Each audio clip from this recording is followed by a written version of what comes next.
Newton جو اتنے دن تک درخت کے نیچے, جب تربوز گرا تھا درخت کے نیچے تو تربوز نہیں گرتا, آم گرا تھا, کیا گرا تھا, سیب جو نیوٹن کے سر پہ آگے گرا اور اس نے یہ سوچا کہ گریوٹی بھی کوئی چیز ہوتی ہے. یار یہ نیوٹن بھی عجیب چیز تھا یار. نیوٹن مجھے ملا نا قیامت کے دن, میں ذرا سائڈ پہ چھاؤں, میں آپ سے 2 منٹ کا کام کروں. آپ پلیز مجھے یہ بتائیں کہ اتنے دنوں سے آپ کو سمجھ میں نہیں آیا, سیب جب آپ کے سر پہ گرا ہے بھائی تو کب سے کیا کیا چیزیں ہیں گر رہی ہیں, کچھ بھی پھینکو کہاں جاتا ہے, زمین پہ گرتا ہے نا.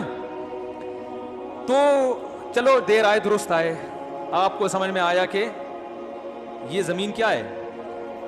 بہت اچھی ایک تھیوری تھی اس کی, بہت زبردست تھیوری تھی, جس سے انسانیت کو بہت فائدہ ہوا کہ جس چیز میں جتنا ماس زیادہ ہوگا, حجم زیادہ ہوگا, اس میں کشش اتنی ہی, یہی ہے نا نظریہ, اتنی زیادہ ہوگی.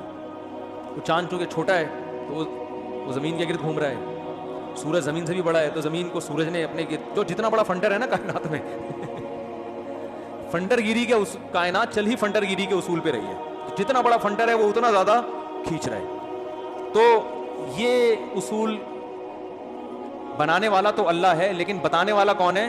نیوٹن. یاد رکھو سائنسدان اصول بناتے نہیں ہیں, بتاتے ہیں. بنائے ہوئے کس نے؟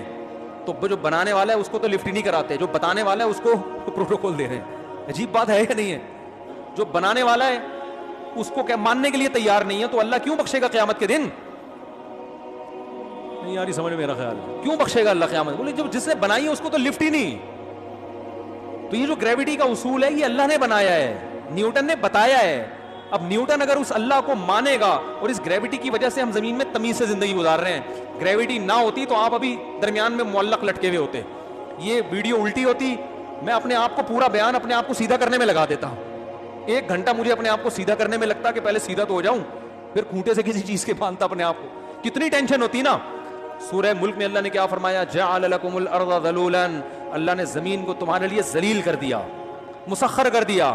یہ مسخر میں سب چیزیں آتی ہیں, گریوٹی اتنی رکھی ہے کہ نہ ویٹ بہت زیادہ اور نہ کم, ایک حساب و کتاب سے ہر چیز ایک تمیز. زمین اگر اللہ 10 گنا بڑی بنا دیتے تو پھر یہ جو میرا بیان 1 گھنٹے میں ختم تو ہو جاتا, مگر اٹھنے میں 40 گھنٹے لگتے.